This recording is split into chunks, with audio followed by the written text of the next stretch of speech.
Wake up. Why are you here? Level 221, Dreamscape. I don't remember how I got here, but I fear that I may never leave. Not for lack of ability, but for lack of will. That is, lack of will to be enslaved by the cruel confines of consciousness, fettered intolerably each waking moment within the chains of its unalterable, immovable laws. I have begun to feel the fabric of this world. I sense it, that ever-present aura that surrounds and engulfs me, like an energy floating through my veins, ebbing in and out with every breath I draw. I feel my heart steadying its beat to the rhythm of another, the deep, eternal hum of something much older. I grasp at it, the rippling, soft, infinitely malleable aether right beyond my fingertips. I long to be loosed from the shackles of reality. I crave command of this corrupted realm. I yearn for the embrace of the unfathomable. Survival difficulty. Class deceptive. Varying safety, reality warping geometry, unpredictable entities. Level 221, or the Dreamscape Genesis, is the 222nd level of the Backrooms. Genesis is the largest part of the wider Dreamscape, which consists of level 221 as well as its sublevels, which will bear the collective designation 221 Infinity. This is also sometimes referred to as the hub, or the surface. It is the largest and safest portion of the Dreamscape, and acts as the origin of all subsequent sublevels. Description: Level 221 is entirely composed of the dreams of those who visit it, and, on a map, resembles a circle. All physical matter on this level, from its buildings to its terrain to its entities, once existed solely in the dreams of a previous visitor. Every time a newcomer enters Genesis, it treats them as a source of data, using assets retrieved from their dreams in order to expand and build upon itself. Footnote: It is hard to determine its exact size, as new wanderers can cause the level to expand at any point, but it is thought to have roughly reached 3,052 square kilometers as of January 2023. End footnote. As a result, a wanderer will never know what Genesis looked like prior to their arrival. Genesis itself consists of three key areas: the Cafeteria, the Landscape, and the Void. The Cafeteria. Image caption: a photo of the Cafeteria. The Cafeteria is directly in the middle of Genesis, with the rest of the level expanding outwards from it. Each wanderer who enters this level will first find themselves here. It is the most stable portion of the Dreamscape, and the only part of level 221 that is guaranteed to remain unaltered upon a newcomer's arrival. Because of this, the area acts as a quote-unquote neutral zone, a key region of safety for wanderers within the Dreamscape. In terms of appearance, the Cafeteria resembles a public Western school lunchroom. The Cafeteria is unexpectedly large, giving it a conspicuously vacant feel, even with the tables and chairs scattered around. Along the sides of the Cafeteria are various serving aisles, occasionally stocked with various kinds of food. Footnote: The amount of food present is always enough to satiate any wanderers who happen to be in the Cafeteria at that time. End footnote. The food here is always safe for consumption, and almond water can be found in fridges and vending machines. The Landscape. The Landscape consists of the conjoined pieces of dreams taken from wanderers as they enter the Dreamscape. It is the large region just beyond the Cafeteria, and the remainder of Genesis's constructed area. It can only be described as a random collection of environments and locations glued together. The further out into the landscape a person goes, the more chaotic this generation becomes, and the less its world resembles anything real. A wanderer could find themselves in a field of daisies, only to walk over a hill and discover an apocalyptic wasteland. Not only does it expand, but updates are applied everywhere throughout the landscape once someone enters for the first time. The amount of changes that occur to the pre-generated regions of the landscape are determined by proximity to the Void. Areas just outside the Cafeteria will change very little, while the newly generated region will consist of all new data. This explains why the outskirts of the landscape tend to be more chaotic and dreamlike. I have traversed the vast ruins, fragments of memories long forgotten, the distorted and unknowable, what we left to rot deep within the unconscious, a graveyard of discarded dreams that did not fit within the framework of our reality, dreams that had no meaning to we who refused to look. Dreams were gifts given to free us of the human condition, gifts that we shamefully and repeatedly pushed away upon wakefulness. How stupid we were! I understand now how blind I had been. There are often gravitational discrepancies, as well as a lack of spatial consistency. Many structures are built with nonsensical materials, objects, or a combination of such. Some colors appear incomprehensible, and obscure weather is seen frequently throughout various parts of the level. The Void. Image caption, a representation of the void. While level 221 seems infinite, it is also incomplete. If a wanderer were to travel through the dreamscape for long enough in any one direction, they would eventually find themselves leaving the constructed area of the level and entering the void. At some point, the observable world is abruptly cut off, and, in every direction, there is nothing but a blank, boundless void of pure white. Wanderers who have briefly visited the void have reported a heightened sense of paranoia, and often experience presence hallucinations. Footnote: while it is possible to walk through the void, it is best to avoid it, as there is a risk of getting lost, with no way back. Fortunately, there have been no documented cases of this, as most wanderers tend to stay within the innermost portions of the landscape. End footnote.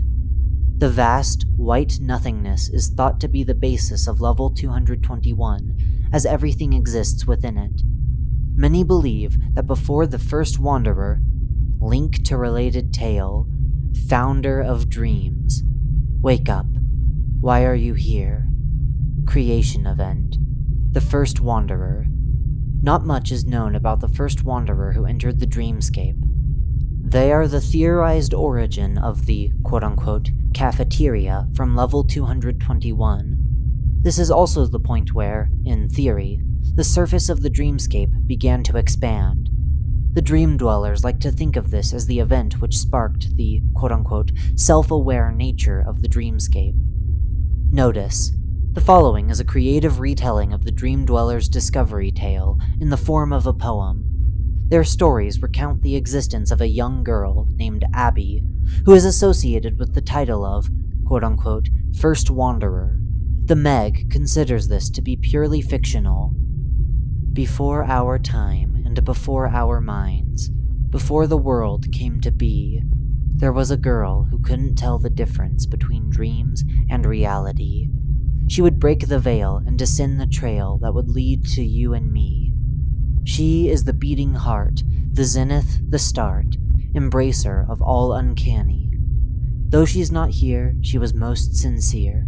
We still remember Abby.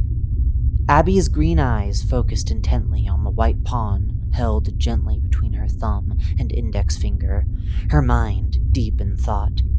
After a few moments, she let her eyes drift back to gaze at the series of white and black squares splayed out before her. She weighed her available moves, keeping note of her opponent's darker pieces scattered strategically across the board. She was impressed. Her enemy's defense had managed to keep her at bay for quite some time, but not for much longer.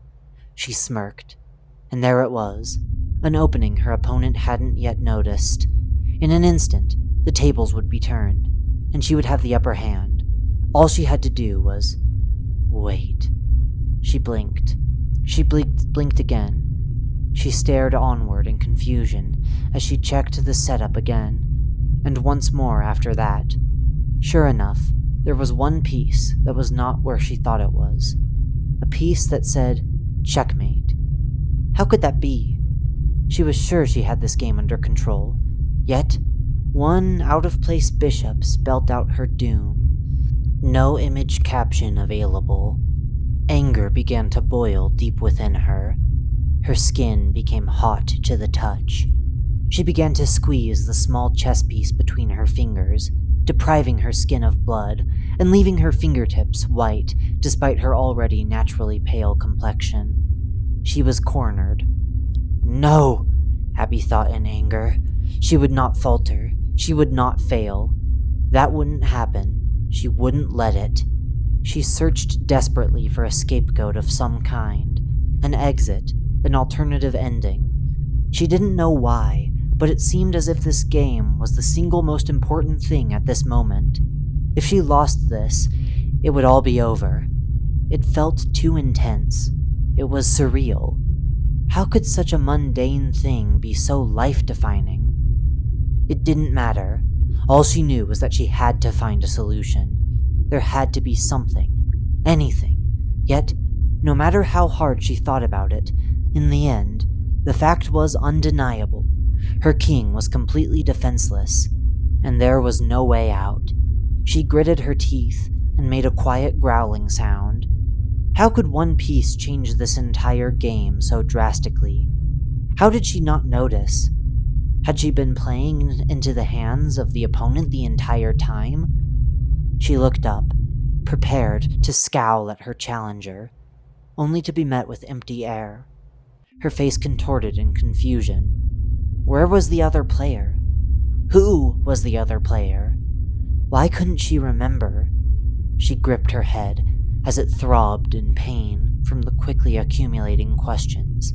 It was as if somewhere, somehow, a dam had broken deep within her mind, and there was nothing stopping the ensuing flood of panic and confusion. She tried to think back, but all that arose in her memory was a thick, dark fog that clouded everything prior to this moment. What was she doing before this game? How did she get here? Speaking of which, where is here? She tried to look around, but found, to her horror, that she couldn't move. She couldn't breathe. It felt as if the surrounding air had begun to press up against her, squeezing her, suffocating her. It was laughing at her as she fought with all her mental power, with all the resolve and determination in the world, but it was still hopeless. She felt trapped, cornered, helpless, and above all, terrified. No way out.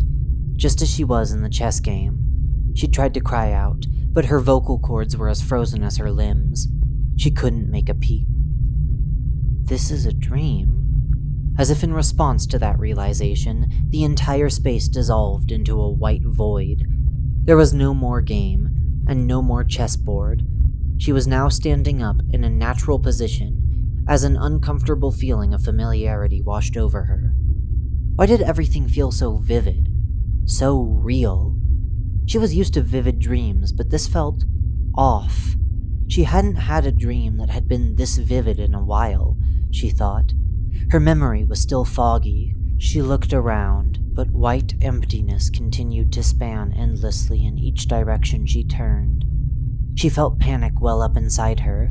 She spun around, completely at a loss. What was she supposed to do? Why can't I wake up? She thought furiously, as the anxiety continued to seep into her, through her skin, settling deep in her bones, as it devolved into dread. After all, any normal dream should have ended by now, unless it were lucid. As if to test this theory, she struggled to manifest an object with her mind. Nothing appeared, and the white void around her remained as colorless and blank as before. There was nothing here. It's all empty.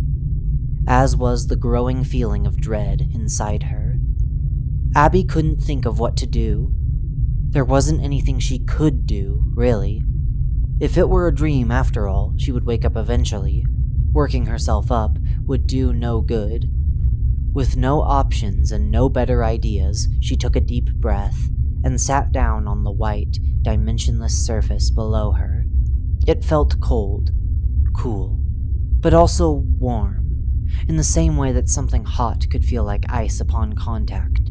It wasn't painful, though. It was soothing.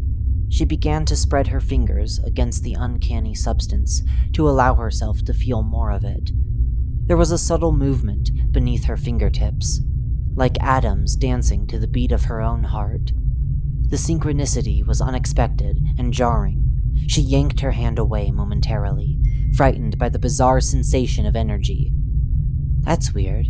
It feels like a part of me, which makes sense, it being a dream and all, Abby thought to herself. Abby gently placed her hands in her lap as she began to focus on her breathing. In and out. In and out. As she closed her eyes, she paid attention to the way her lungs felt as they expanded, the feeling of relief that came as they deflated.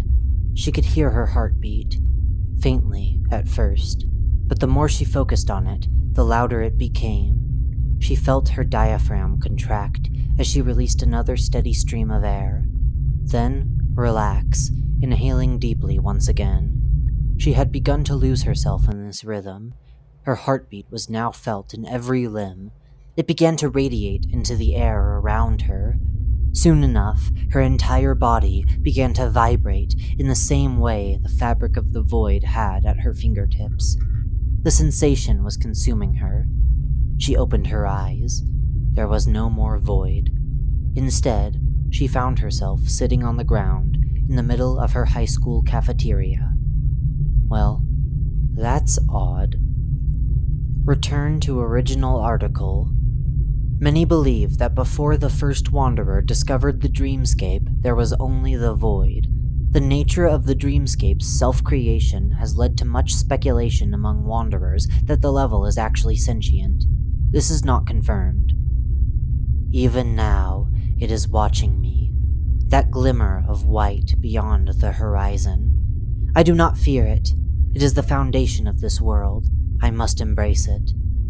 I close my eyes, sitting calmly on what is now a child's worn rocking horse.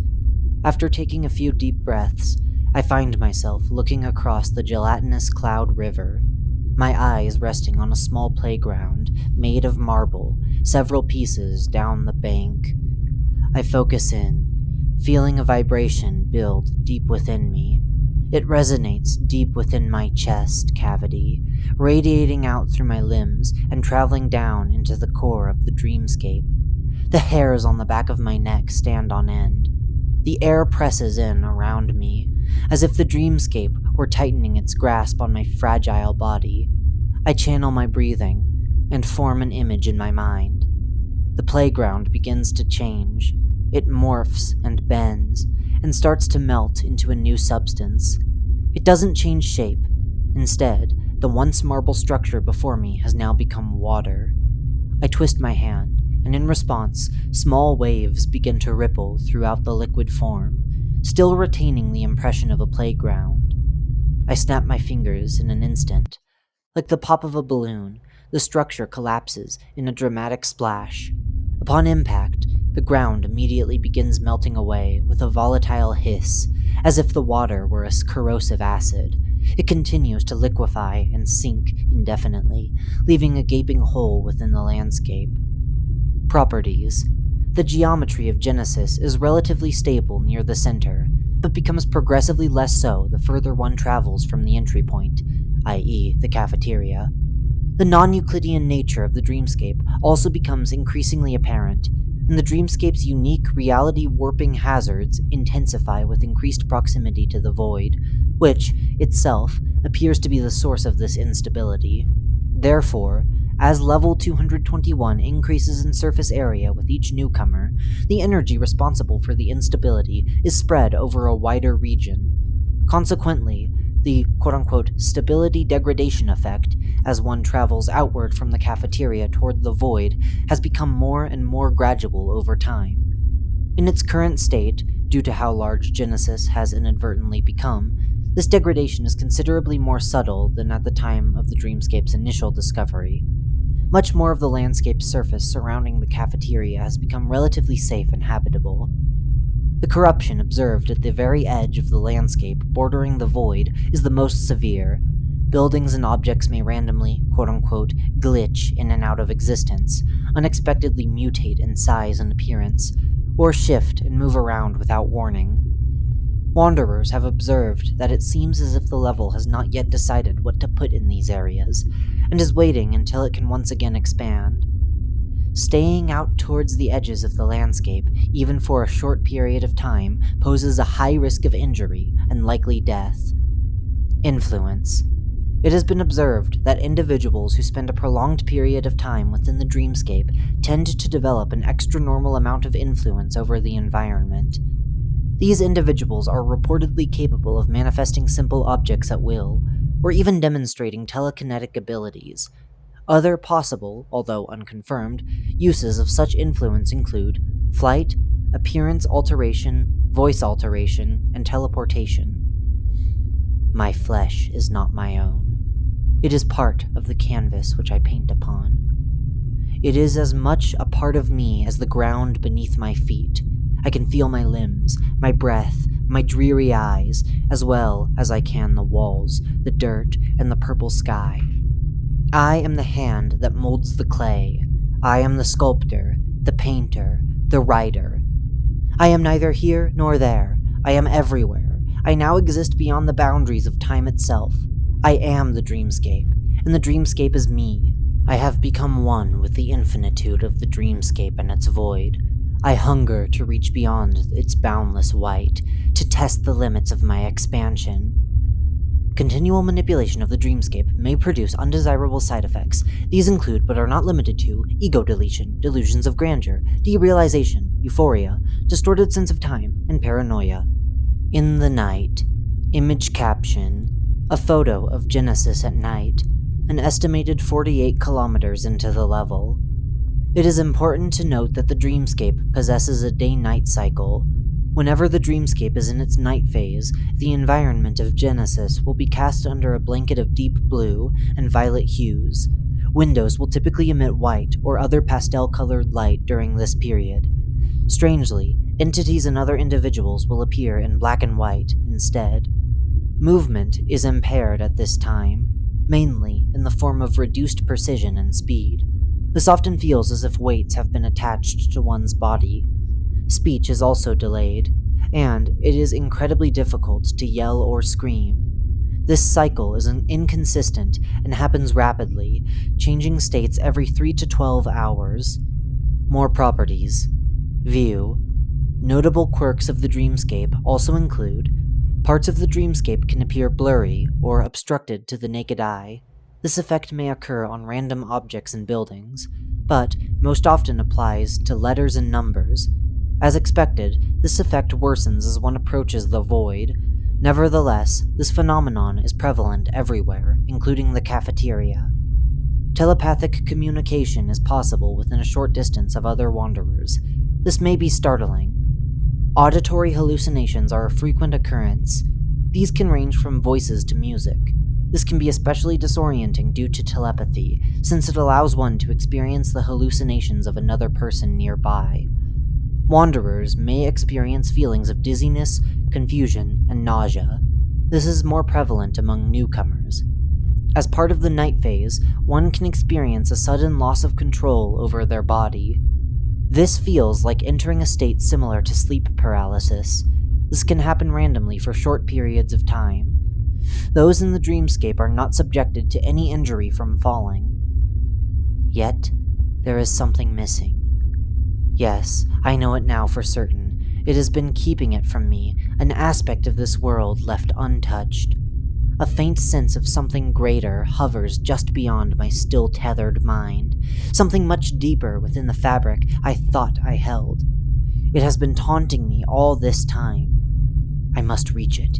It doesn't want me to find it, but I will no longer be deceived. Entities. Neutral.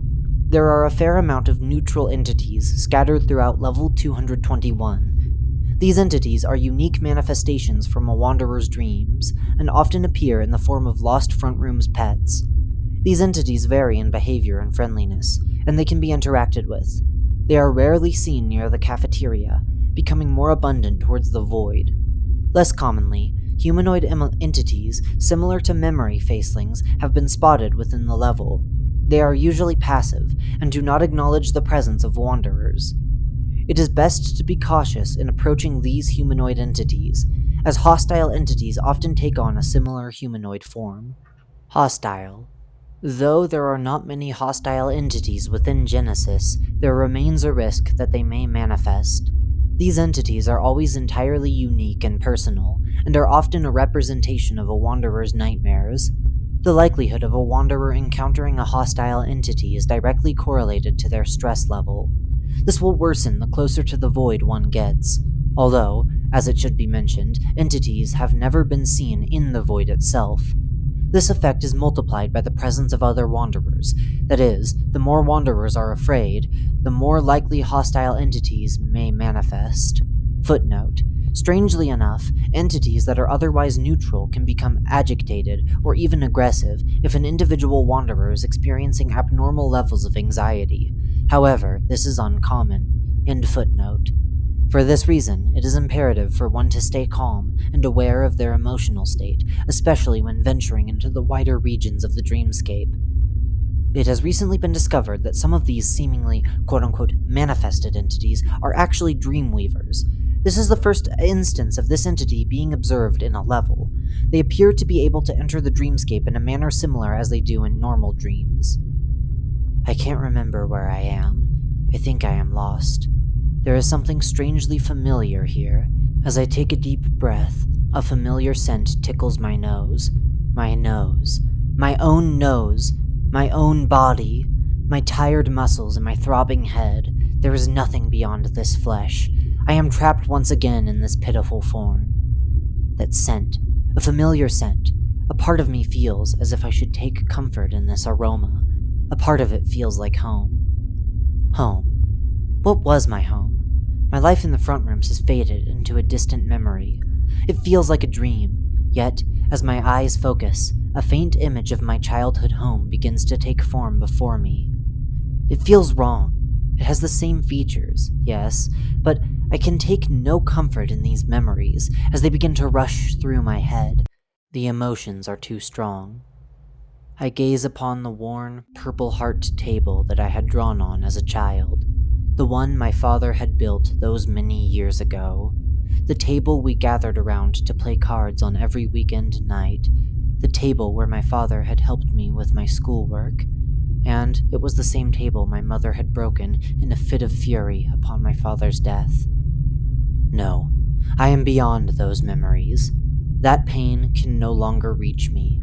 I try my best to brush away the creeping nostalgia that threatens my very core. I blink away the tears and turn away from the living room that is now sharpening in vivid detail. Then I see it. Level 221 Infinity. As mentioned earlier, the surface of the dreamscape, i.e. Genesis, is only one part of its whole. Level 221 has a theoretically infinite number of sub-level layers stacked underneath it. Each one of these layers is isolated from one another, though physically attached. A wanderer can only ever visit one of these, their own. There is a unique layer for each person. Unlike on the surface, the construction of each sublevel is completely exclusive to the dreams and memories of the individual. Many of the properties here work similarly to the surface, but the void cannot be accessed. This place is much more sensitive to a wanderer's mental state, and thus can easily become nightmarish. This often makes level 221 Infinity scarier and more dangerous in many ways. As it is highly undesirable for one to be here, the Dream Dwellers have been known to call level 221 Point Infinity the Hellscape. Wanderers are encouraged to avoid sleeping for long periods of time, and to avoid sleep altogether if they ever find themselves too far from the cafeteria. This is known to be a direct form of entry into someone's hellscape. Footnote: the hellscape is not accessible through level 221 alone. Some wanderers have first appeared here before making it to the surface above. End footnote. Below is a description of the hellscape from the quote-unquote newcomer guide, courtesy of the Dream Dwellers. View description. The hellscape is a procedurally generated world formed from the dreams and memories of those who enter it. While relatively innocent upon arrival, do not be fooled. This hell can manifest your nightmares with as much as a single thought. The longer you stay here, the more paranoia will gnaw at your brain. Beware, as this will lead to the manifestation of demons who wish to seek you out and harm you. These demons draw strength from the fear of their victims, and will therefore shape themselves to fit your worst fears. These demons may also take on the appearance of loved ones, but in a horrific and distorted manner. They may lull you into a false sense of security, luring you with the voice of someone familiar. Do not follow these voices. You will only be faced with a nightmarish monster. If you lose control of your emotions, the world around you will begin to deteriorate.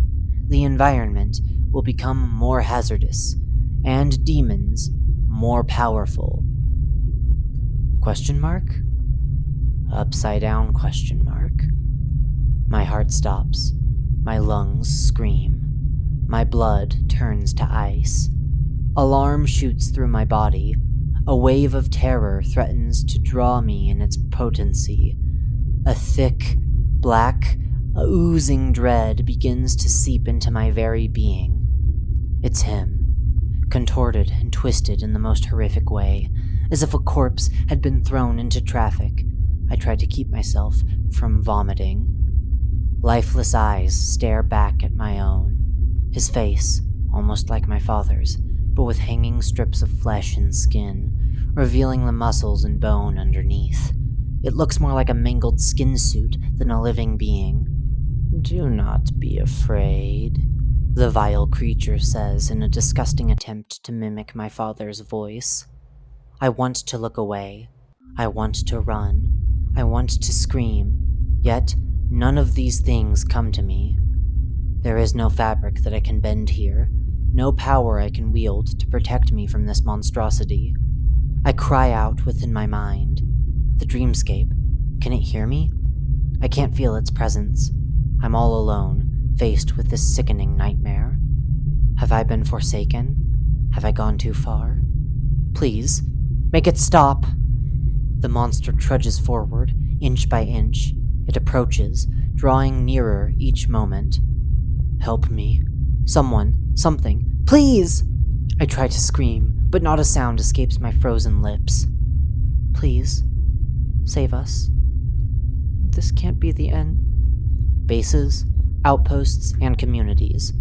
The Dream Dwellers are a relatively small group of around 26 members who inhabit the dreamscape.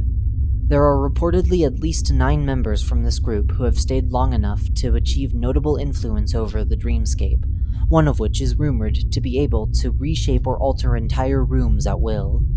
This group is mostly friendly and watches over the cafeteria, helping wanderers stay safe and teaching them how to navigate the dreamscape. They have mapped out some of the surrounding area, keeping track of the changes that occur. They only sleep 3 hours at a time, as it is believed that deep sleep increases the likelihood of entering 221-point infinity. It is best to stay on alert, as there have been sightings of other wanderers who exist on the outskirts of Genesis. Their influence and motivations are unknown. Entrances and exits. Entrances. No clipping in specific locations in the fake realities of level 601. The end. Sub-level 221-point infinity. Uncertain methods. Exits. No clipping anywhere near the void has a chance of bringing you to level 101. Your dream shall never dawn again. Falling into a deep sleep, or falling asleep anywhere too far from the cafeteria runs a risk of entry into level 221-point infinity. Walking through an iron gate engraved with the word "exist" in all caps leads you to level 994. Exist here. I've reached the end, the final threshold. This is my hell, my eternal torment. I have sinned, and I shall suffer for it. I do not deserve release. Here I shall remain.